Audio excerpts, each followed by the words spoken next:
नमस्कार, मैं हूं आपके साथ अभिषेक। आज बात होगी छत्तीसगढ़ में भारतमाला प्रोजेक्ट में हुए भ्रष्टाचार को लेकर। छत्तीसगढ़ में भारतमाला प्रोजेक्ट में भ्रष्टाचार को लेकर राज्य विधानसभा में जबरदस्त हंगामा हुआ।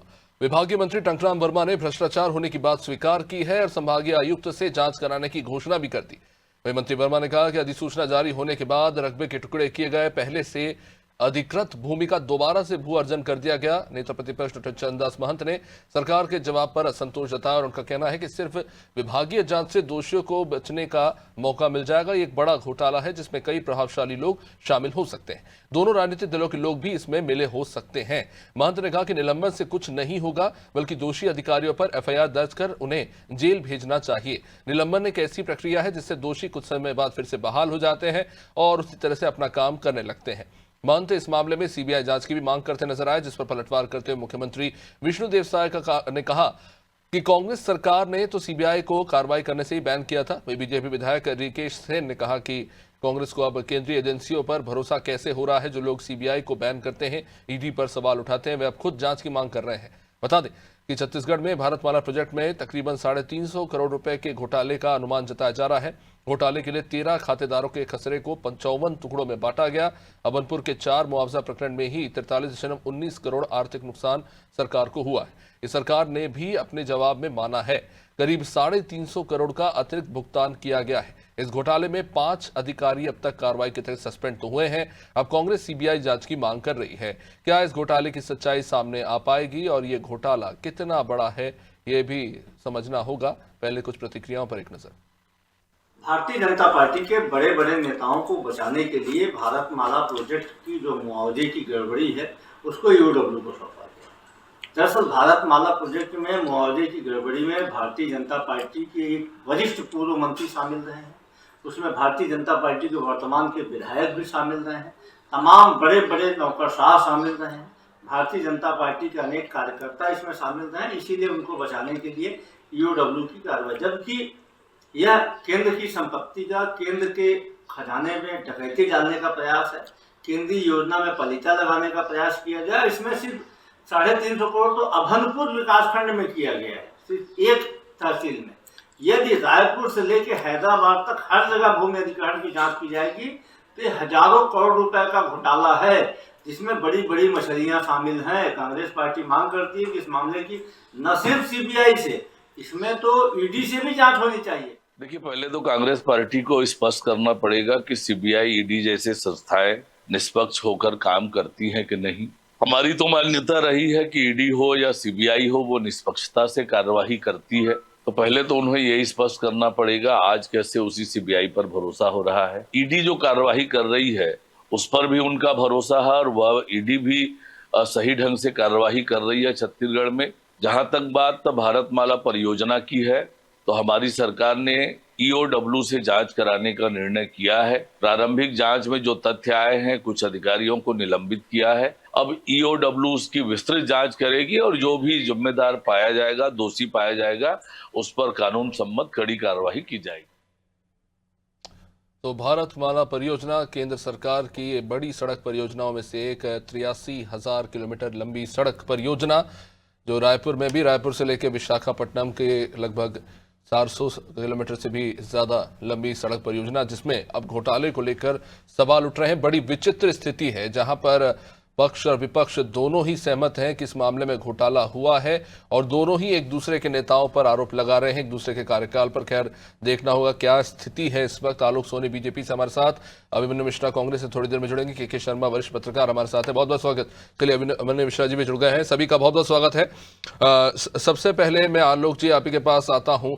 ये बड़ी दिलचस्प स्थिति देखने को मिली जब राजस्व मंत्री टंकराम वर्मा, जब चरणदास महंत ने उनसे सवाल पूछा तो जिस तरह से उन्होंने जवाब दिया, तो एक बात तो स्पष्ट हो जाता है कि जबरदस्त तरीके से भू अधिग्रहण में घोटाला हुआ है इस परियोजनाओं को लेकर। ये तो दोनों पक्ष मान रहे हैं, लेकिन ये जो टकराव की स्थिति है ये जांच एजेंसी को लेकर है कि किस एजेंसी पे भरोसा करे। ऐसा क्यों है कि ईओडब्ल्यू पर राज्य सरकार भरोसा जता रही है, सीबीआई पर क्यों नहीं?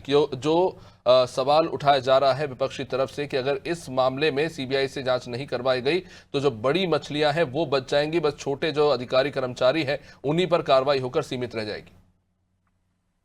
अभिषेक जी, आपको, आपके सभी दर्शकों को, साथी प्रवक्ता और वरिष्ठ पत्रकार जी को मेरा नमस्कार। पहले तो अभिषेक जी, इस जो घोटाले की जो बात हो रही है उसकी समय सीमा को यदि हम देखें, ये किस समय पर में हुआ, तो उसमें यहाँ पर राज्य में छत्तीसगढ़ में कांग्रेस का शासन था। जब कभी भी जिस राज्य में केंद्र की कोई योजना आती है, सड़क परिवहन जो है वो अन्य राज्य तक जाती है, तो वो राज्य का दायित्व होता है कि उस सड़क जमीन का अधिग्रहण करके जो क्लियरेंस होती है वो केंद्र शासन को देती है। उसके आधार पर फिर केंद्र जो है वो अपने सड़क पथ निर्माण का जो मार्ग है प्रस्तुत करती है। उस समय कांग्रेस का शासनकाल था। कांग्रेस के शासनकाल में ये भ्रष्टाचार हुआ है। कांग्रेस के अधीन ये अधिकारियों ने इस तरह के भ्रष्टाचार किए, और ये कोई नई बात नहीं है। छत्तीसगढ़ के जो प्रदेश में रहने वाली जनता है, उन्होंने देखते आए हैं कि कितने प्रकार के जो नए नए नए नए मामले भ्रष्टाचार से जुड़े हुए लगातार जो है वो उजागर होते रहे हैं। दूसरी बात, जहां तक इसको सीबीआई से जांच कराने की मांग है, तो यहाँ पर छत्तीसगढ़ में भी जो हमारी जो स्थानीय एजेंसियां हैं जो जांच करने में सक्षम है, आखिर उनका निर्माण किस उद्देश्य से किया गया है। उनका निर्माण भी इस तरह के घोटालों को खुलासा करने का, उनकी जांच करने का, उसके लिए निर्माण किया गया। तो पहले हमें इसमें स्टेट की एजेंसी पर भरोसा है। रही बात सीबीआई की, यदि आवश्यकता पड़ेगी तो सीबीआई ईडी के माध्यम से भी जांच की जाएगी, लेकिन वर्तमान परिदृश्य में ये जो घोटाला है उसकी जांच हमारी स्थानीय एजेंसी, राज्य की एजेंसी है वो कर रही है। और ठीक। जिस मुद्दे को आदरणीय नेता प्रतिपक्ष उठा रहे हैं और बड़े बड़े नाम की बात कर रहे हैं या प्रवक्ता जो है बता रहे हैं, तो वो खुले तौर पे आकर के किसी का नाम अगर उनको पता है, जानकारी में, वो आगे कहते क्यों नहीं? उन्हें आकर के समाचार चैनल के माध्यम से ही सही, लेकिन उन सभी नामों का खुलासा करना चाहिए। ये बार बार इस तरह की जो कांग्रेस की राजनीति है, ये झीरम घाटी की जो बात करते थे, भूपेश बघेल जी भी कहते थे कि हम पॉकेट में है, झीरम घाटी के सबूत हमारे पॉकेट में, जब सरकार नहीं मिली थी। सरकार बनने के 5 वर्ष उन्होंने गुजार दिए, किसी प्रकार का कोई सबूत। तो प्रोपेगेंडा फैलाना कांग्रेस के जो है ना नीति में शामिल हो चुका है। और जहां तक घोटाले की बात है, 350 करोड़ 350 करोड़ कहा जा रहा है, तो वर्तमान परिदृश्य में जो जांच हुई है उसमें 30 से 35 करोड़ रुपए जो अभी भुगतान किया गया है, यही फिलहाल सामने है। आगे और इसमें देखते हैं, जांच होने पे आगे बढ़ेगी प्रक्रिया, और जी। कहां पे इस तरह के मामले बने हैं ये पता चलेगा। जी। अभिमन्यु जी, क्या बात है, आपकी सरकार में अगर ये घोटाला हुआ है तो जाहिर तौर पर आपको पहले पहल करनी थी इसको जांच कराने को लेकर। अचानक अब आप बीजेपी पर कह रहे हैं कि भैया आप सीबीआई से जांच कराएं। आपने अपने कार्यकाल में क्यों नहीं जांच कराई इस परियोजना को लेकर? सबसे पहला सवाल यही कांग्रेस से लिए। अभिषेक जी नमस्कार। सबसे पहले तो आपको, आलोक जी को नमस्कार, के शर्मा जी हमारे साथ जुड़े, उनको मेरा नमस्कार। देखिए, आज ये मुद्दा सामने आया है, हमारे नेता प्रतिपक्ष जी ने उठाया है। अगर हमारे सरकार के समय मुद्दा आया होता सामने, या किसी प्रकार की बातें हुई होती, जरूर हम जिस भी, जैसे मान लीजिए सीबीआई की बात नहीं कर रहे हैं, अगर ज्वाइंट पार्लियामेंट्री कमेटी जैसे केंद्र बनती है, उसी प्रकार की एक संयुक्त विधायक समिति बनती है विधानसभा में भी, उससे जांच करवा सकते हैं। उसमें भी जो अनुपात होगा, जो विधानसभा में विधायकों का अनुपात है, उसी अनुपात में उसके सदस्य रहेंगे, और अगर उससे भी जांच करा। देखिए, हमारा कुल मिलाकर के जो कहना है, क्योंकि भारतीय जनता पार्टी कहीं ना कहीं इस मामले को लेकर के घिरती दिखाई दे रही है और झूठ बोलती दिखाई दे रही है, और कहीं ना कहीं जांच से बचती हुई दिखाई दे रही है। सिर्फ सीबीआई तक के मामले की बात रुकनी नहीं चाहिए, या सीबीआई पे ये लोग कहे कि हमने बैन लगाकर रखा है। तो आपको बता दूं कि विष्णुदेव साय जी की सरकार ने क्लॉज लगा के रखा है कि सीएम हाउस से आदेश के बिना या अनुमति के बिना सीबीआई यहाँ छत्तीसगढ़ में अपनी कोई भी जांच या किसी भी प्रकार की पूछताछ नहीं कर सकती है। लेकिन वो अलग विषय है। सिर्फ ये कहे कि आप लोग सवाल उठा देते सीबीआई पर, तो देखिए, सवाल उठाने का तो मौलिक अधिकार देखिए एक व्यक्ति को इस भारत में दिया गया है, चाहे वो पुलिस हो चाहे अधिकारी हो। हम लगातार सवाल उठाने का काम करते हैं, हमें कहीं काम जैसे सही नहीं दिखता होते हुए, तो हम आप स्वयं पत्रकार हैं, हम पुलिस पर भी सवाल उठाते हैं, प्रशासन पर भी सवाल उठाते हैं। लेकिन इसका मतलब ये नहीं होता कि उसके बाद पुलिस की जांच करवाने के मांग करने का हमारा हक नहीं रह जाता। हमारा हक रह जाता है, हम उसी पुलिस पर आवाज भी उठाएंगे, हम उसी पर सवाल भी पूछेंगे, लेकिन जहां जरूरत पड़ेगी, न्यायिक जांच की बात पड़ेगी और निष्पक्ष जांच की बात पड़ेगी, हम उसी पुलिस के पास जाएंगे। तो यहाँ सवाल ये है कि ये बहुत बड़ा घोटाला है। तो अभिमन्यु जी, आप ये कह रहे हैं कि कांग्रेस कार्यकाल में घोटाला हुआ, लेकिन तब आपकी सरकार को इसकी जानकारी नहीं थी, और ये भी बड़ा दिलचस्प है कि आपकी सरकार के कार्यकाल में घोटाला हुआ और उसका फायदा बीजेपी नेताओं को मिला और आपको पता तक नहीं चला। अभिषेक जी, ये मैं नहीं कह रहा हूं, अगर उस समय मामला सदन पे, जैसे आज सदन पे माननीय नेता प्रतिपक्ष ने इस मामले को लाया है, तो उस समय ये मामला सामने आया नहीं था, और मान लो आया होता तो बिल्कुल उस प्रकार की जो है की जाती कार्रवाई। और आज भी अगर मान लो आज की सरकार के हाथ में ये है कार्रवाई कराना, तो कोई पुराने समय के ये लोग बच तो नहीं जाएंगे, या जो कांग्रेस की सरकार में होंगे या कोई जो भी उसमें सम्मिलित होंगे वो बच तो नहीं जाएंगे। आपको तो भरोसा है, आप अपने हिसाब से कोई भी, जैसे हमने कहा ईडी को बुला लीजिए, आप सीबीआई को बुला लीजिए, और जो लोग इसमें दोषी हैं, क्योंकि हमारा जो मुख्य कारण ये था कि जो लोकल एजेंसी से जांच ना कराने के लिए, इसमें कारण ये था कि इसमें बहुत बड़े बड़े लोग शामिल हो सकते हैं, और चूंकि जो भुगतान है वो हजारों करोड़ रुपए का भुगतान है केंद्र से हुआ है, तो केंद्र में जो ऑफिसर्स हैं जो इसमें शामिल होते हैं, इस प्रक्रिया में शामिल होते हैं, वे बड़े बड़े अधिकारी होते हैं, आईएएस अधिकारी होते हैं, और कई जगह ईओडब्ल्यू से भी ऊपर स्तर के अधिकारी होते हैं, क्योंकि केंद्र के मामले की बात है। इसीलिए कई जगह ऐसे लोग बीच में आएंगे जिनमें ईओडब्ल्यू के अधिकारी जो है सक्षम नहीं होंगे उनसे पूछताछ करने के लिए। तो ये सारी टेक्निकल बातों को लेकर के जो हम है इसमें बात कर रहे हैं जांच की, लेकिन भारतीय जनता पार्टी पता नहीं क्यों लगातार इस जांच से बचने की कोशिश कर रही है, और उसके बाद भी कांग्रेस पर आरोप लगाती है। इसमें कहीं ना कहीं ऐसा लग रहा है कि भारतीय जनता पार्टी के बड़े बड़े नेताओं का या बड़े बड़े लोगों का कुछ ना कुछ तो इससे लेना देना है, जो वो लोग जांच को अपने स्तर तक रखना चाहते हैं और अपने स्तर से बाहर नहीं जाने देना चाहते। आपको डबल इंजन सरकार होने के बाद भी अगर आपको केंद्रीय एजेंसी से डर लग रहा है तो बात कुछ ना कुछ तो है। ठीक है, के शर्मा जी भी सुन रहे थे। एक बात तो कहनी होगी शर्मा जी की चरणदास मंजी की साफगोई थी कि उन्होंने खुद भी कहा कि देखिए हमारे नेता भी इन्वॉल्व हो सकते हैं, तो आप सीबीआई की जांच कराइए ना, क्या परेशानी है, ये उन्होंने बयान दिया था। कहीं ना कहीं थोड़ी असहज स्थिति में कहीं ना कहीं बीजेपी नेता उस वक्त देखने को मिले थे।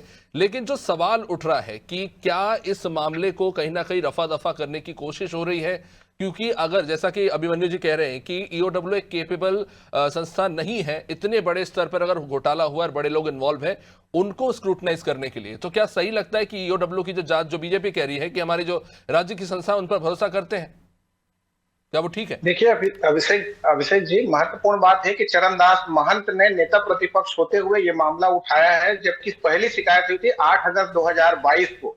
किसान कृष्ण कुमार साहू और हेमंत देवांगन ने इसकी शिकायत की थी। उसके बाद इसकी जांच अवर सचिव को उन्होंने शिकायत की थी। अवर सचिव ने किसको भेज दिया? रायपुर कलेक्टर को। रायपुर कलेक्टर ने इसको अब जांच के लिए दे दिया दो अपर कलेक्टर को। अपर कलेक्टर की जांच रिपोर्ट आने के बाद 2 अधिकारियों को निलंबित किया गया जो प्रमोशन हो चुके थे। एक तो जगदलपुर नगर निगम आयुक्त भी बन गए, दूसरा जो है अपर कलेक्टर हो गए। अब जो ये जांच की मामला है, ये कहने का तात्पर्य ये है कि टोटल ये जो है 9.38 किलोमीटर का ही है अभनपुर में के क्षेत्र का, रायपुर से लगा हुआ नायक बांधा क्षेत्र का। इसमें 324 करोड़ का मुआवजा देना था, 246 करोड़ रुपए दे दिया गया, 78 करोड़ रुपए रोका गया करके बात है। और टोटल प्रोजेक्ट को यदि देखेंगे एक लाइन में, तो ये जो है 464 किलोमीटर सड़क बनना है, जो छत्तीसगढ़ से रायपुर से लगा हुआ अभनपुर से शुरू होकर के ये सब्बावरम क्षेत्र है, जैसे अपने रायपुर में जो अभनपुर बात कर रहे हैं वैसी सब्बावरम क्षेत्र है। अब वहां पे तक के जो बनना है उसमें टोटल जो लागत जो आ रही है वो 4000 करोड़ का है। 4000 करोड़ में से रायपुर छत्तीसगढ़ में 124 किलोमीटर, ओडिशा में 240 किलोमीटर और आंध्र प्रदेश में 100 किलोमीटर की सड़क का निर्माण होना है।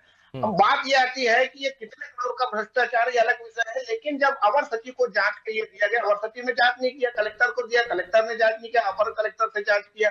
अब अपर कलेक्टर के जांच रिपोर्ट के आधार पर आपने निलंबन की कार्रवाई की, 3 पटवारी भी उसमें शामिल है। इसमें बहुत सारे अंदर की बात देखेंगे तो इसमें महासमुंद का मामला आता है। महासमुंद के बैंक में खाता खुलवाया जाता है किसानों का, रातों रात पैसे का आहरण हो जाता है। उसके साथ ही साथ क्या अधिकारी जो है इतना बड़ा भ्रष्टाचार जो है बिना राजनीतिक संरक्षण के कर सकता है? चाहे उस समय के तत्कालीन विधायक हो, चाहे मंत्री हो या पूर्व मंत्री, अलग अलग आरोप प्रत्यारोप लग रहे हैं। महत्वपूर्ण है जांच, जो आपने कहा कि ईओडब्ल्यू की जांच पर विश्वास है कि नहीं है।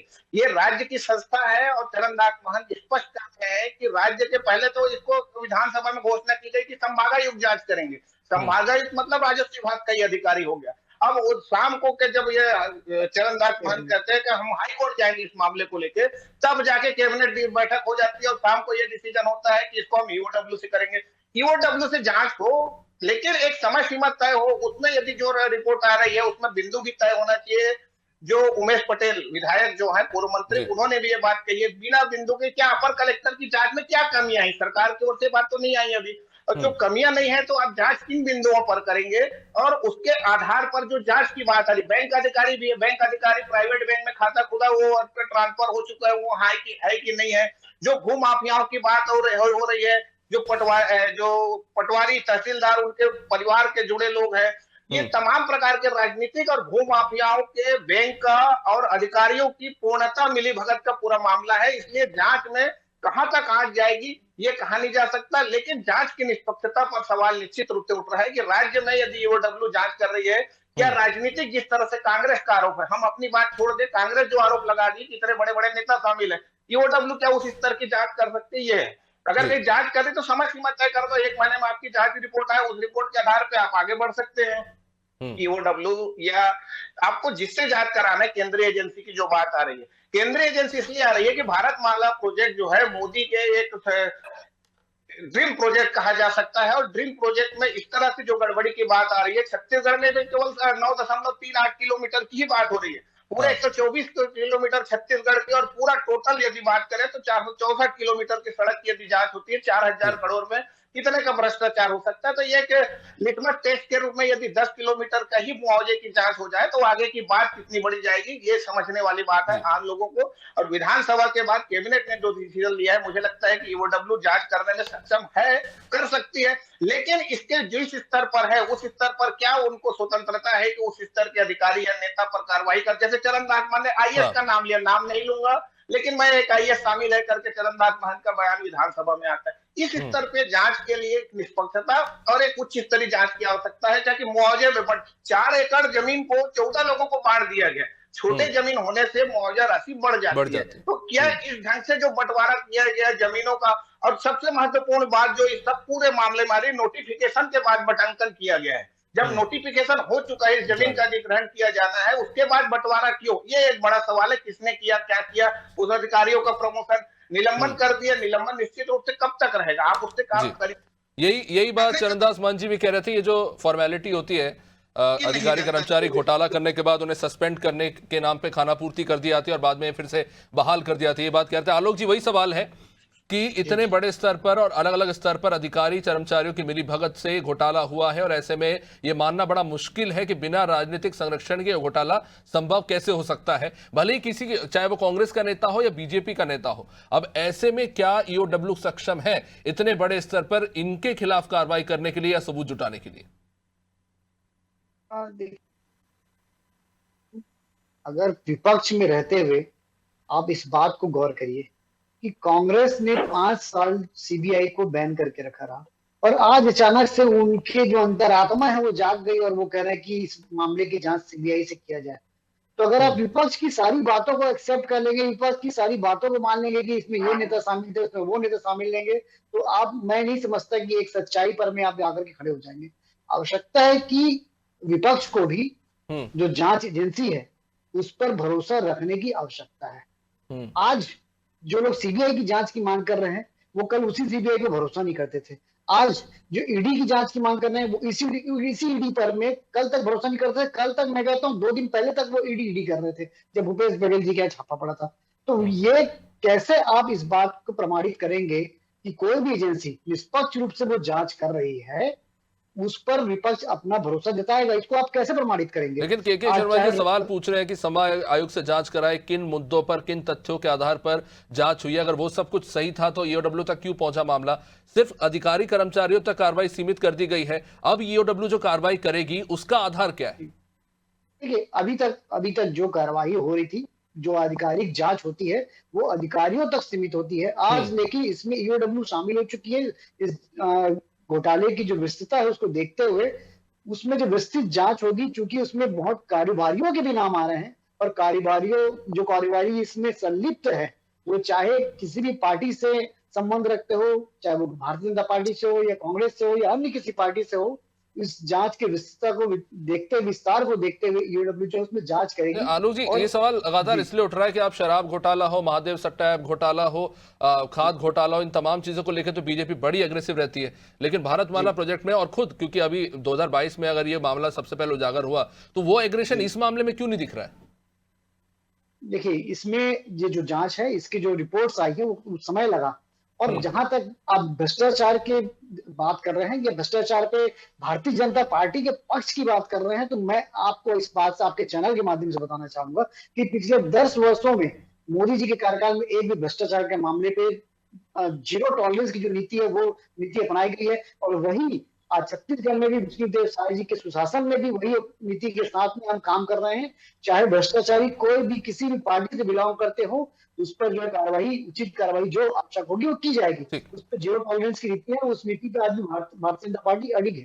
ठीक। अभिमन्यु जी, वैसे तो Congress CBI ED election commission सबको पूरे टाइम कोसती रहती है, अचानक सीबीआई पर इतना विश्वास कैसे जाग रहा है कांग्रेस को? अभिषेक जी, मैं फिर से वही बात कहूंगा, जैसे कि भारतीय जनता पार्टी और उनके प्रवक्ता नेता जिस प्रकार की बातें कर रहे हैं, ये बिल्कुल बचकानी बातें कर रहे हैं। और ऐसा मैंने अभी कहा थोड़ी देर पहले कि संस्थानों पर सवाल उठाने का मौलिक अधिकार हर एक व्यक्ति को है, लेकिन इसका मतलब क्या है, उन संस्थानों से जांच कराने बंद कर दी जाए क्या? अब चलिए ठीक है, ऑप्शन क्या है मुझे आप बताइए। अगर यहाँ स्टेट के एजेंसी से ऊंचे लेवल का मामला कोई आ रहा है जिसमें बड़े बड़े अधिकारी और बड़े बड़े नाम शामिल हैं, तो सीबीआई के अलावा ऑप्शन क्या है? हमने तो बताया ना। चलिए सीबीआई आप बोल रहे हैं, आप हटाइए सीबीआई को, अलग कर दें, क्योंकि सीबीआई को लेके ये लोग फिर वही विषयांतर करते हैं, आपको भरोसा नहीं था, ये नहीं था, मुद्दे से भटकाने की कोशिश करते हैं। सीबीआई को बिल्कुल हटा दीजिए, आप ज्वाइंट पार्लियामेंट्री कमेटी बना दीजिए, आप विधायकों का एक दल बना दीजिए, वो भी अनुपात के अनुसार रहेगा, वो लोग से जांच करवा दीजिए। मतलब जांच ऐसी हो कि जिसमें सिर्फ खाना पूर्ति ना हो कि छोटे छोटे लोगों को, नीचे नीचे के लोगों को अंदर डाल दिया गया और उसके बाद खाना पूर्ति कर दी गई, बाद में फिर ये मामला रफा दफा हो गया। अभी थोड़ी देर पहले आलोक जी बता रहे थे, उनको तो कितना भुगतान हुआ इसके बारे में जानकारी नहीं है, मुझे ऐसा लगा। अभी के शर्मा जी ने बताया कि 78 करोड़ बस बचा है अभनपुर एरिया में, उसके अलावा पूरा का पूरा पेमेंट भी हो चुका है। और ऐसे ऐसे बड़े बड़े लोग हैं, पूरे विशाखापट्टनम तक की जमीनों की जा चुका है, हजारों करोड़ का घोटाला, और सिर्फ छत्तीसगढ़ से निकल कर यही तो बात है ना अभिमन्यु जी, आपकी कार्यकाल के दौरान नाक के नीचे इतना बड़ा घोटाला होते रहा और आपको भनक तक नहीं लगी। विश्वास करना थोड़ा मुश्किल है। हम तो यही कह रहे हैं ना, हम तो किसी के कार्यकाल की बात नहीं कर रहे हैं, कोई भी कार्यकालों से भी लोग हों, किसी भी दल के लोग हों, कैसे भी लोग हों, कार्रवाई जब होगी, उच्च स्तरीय कार्रवाई होगी, निष्पक्ष कार्रवाई होगी, तभी उनका नाम सामने आएगा। अब फिर वही बात निकल के सामने आएगी कि अगर कार्रवाई में आपका कोई नेता फंसता है, अगर कार्रवाई में, जांच में आपको किसी नेता का नाम आता है, तो फिर आप कह देंगे कि नहीं, ये देखिए साजिश की जा रही है। देखिए निष्पक्ष जांच, मैंने अभी थोड़ी देर पहले इसलिए कहा निष्पक्ष जांच जरूरी है, और जांच कहाँ निष्पक्ष होती है और कहाँ निष्पक्ष जांच नहीं होती। आप जेपीसी की बात कर रहे हैं, लेकिन चरणदास महंत जी तो सीबीआई पर सीधे कह रहे थे कि आप कहिए। वो विष्णुदेव साय से भी कह रहे थे सदन में कि चलिए वो नहीं कह सकते, मुख्यमंत्री जी कह दे तो विश्वास कर लेंगे कि सीबीआई जांच करवाए। नहीं, उन्होंने ही कराई, उन्होंने इसकी बात भी की थी, जो पार्लियामेंट्री कमेटी की बात की थी वो भी चरणदास महंत जी ने करी थी, और उसके बाद ये भी बात करी थी अगर सरकार नहीं मानती तो हम हाई कोर्ट तक जाएंगे, जो कि अभी के शर्मा जी बता रहे थे कि हाई कोर्ट में जब जाने की बात हुई तो उसके बाद फिर जब ये आनंद फानन में बैठक ली गई, ईओडब्ल्यू का मामला किया गया, तो ये अभी भी है, हम हाई कोर्ट अभी भी जाएंगे। अगर हमारे को ऐसे इस मामले को लेकर के तय जो जांच है हमारे हिसाब से, और हमको नहीं लगी कि बराबर जांच हो रही है, तो बिल्कुल हम हाई कोर्ट तक जाएंगे। ठीक है आलोक जी, जल्दी से, समय सीमित है। मैं केवल इतना कहना चाहता हूँ, कांग्रेस के सभी समस्त तमाम नेताओं को, उनके पास कानून के वो तमाम रास्ते आज भी खुले हैं। वो सीधे चाहे तो सीबीआई को पत्र लिख सकते हैं, माननीय प्रधानमंत्री जी को पत्र लिख सकते हैं, वो भी विपक्ष के नेता है और विपक्ष का दायित्व उनको दिया गया है। लेकिन सवाल ये है कि ये वाकई में बड़ी दिलचस्प स्थिति है। घोटाला पूर्व सरकार की कार्यकाल का, जैसा कि कहा जा रहा है, तथाकथित घोटाला है।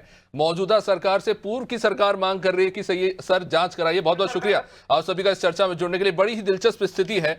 भारतमाला परियोजना में जो भ्रष्टाचार हुआ है प्रशासनिक स्तर पर, और इसमें कौन राजनीतिक नेता इन्वॉल्व है, खैर ये तो आने वाली जांच में स्पष्ट होगा ही, लेकिन ये बड़ा दिलचस्प है कि जिनकी पहले सरकार रही उनके कार्यकाल में ये घोटाला निकलकर सामने आया और अब मौजूदा सरकार से उस घोटाले को लेकर जांच की मांग हो रही है। अब ये देखना बड़ा दिलचस्प होगा कि इस मामले में जांच होती है और क्या दूध का दूध पानी का पानी होता है या सिर्फ खाना पूर्ति होती है। देखते रहिए अनादि टीवी। नमस्कार।